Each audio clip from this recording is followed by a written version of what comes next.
হেলথটা recover করতে।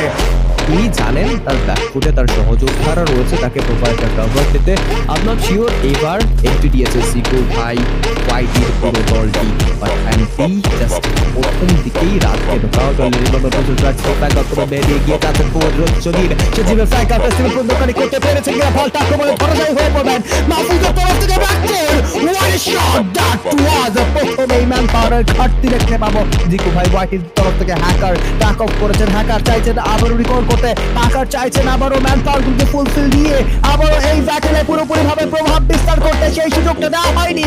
Entry নিয়েছে আবারও নকআউট বের করেছেন মাহফুজের উপর কোথায় বা ব্যাক সাইড থেকে রাতের আক্রমণ M590 বারংবার চার্চের হ্যাকার আবারও চাইছেন ধ্বংসের তার প্রান্তে এবং নাজেহাল করে ফেলা হবে বাংলাদেশ টপারের ক্লিকের বাদের এই আচমকা আক্রমণটা পুরো সিনারিওটাকে চেঞ্জ করে দিয়েছে। ব্যাক সাইড থেকে ডোন্ট ট্রাই ইউজ করেছেন মিডল অফেন্স দুটোই করতে চেয়েছেন হ্যাকারের, এবার ধ্বংস ডোন্ট ট্রাই এর কাছে রয়েছে। পুরি ভাবে 3-4টি দল নজরে রেখেছেন, আবারও সদ্য রিকল হয়েছে ভাবে ফ্রম জিকো হোয়াইট, তার উপর হয়তো চার্জিং করবেন সে যে 1v1 সিনারিও যেতে যেতে আবারও হেডশট কানেক্ট করতে চান, বাট আপনার কাছ থেকে ডোন্ট ট্রাই দুর্দান্ত স্নাইপারের শট, স্নাইপারের হয়তো বা সাপোর্ট দিয়ে যাচ্ছেন, তাকেই স্পট করবেন, তাকেই টার্গেট করবেন, ওয়ান শট মুহূর্তের মধ্যেই পুরো জিকো ভাই হোয়াইটের দলটিকে যেন আবারও সে ডাউন করে ফেলা হলো।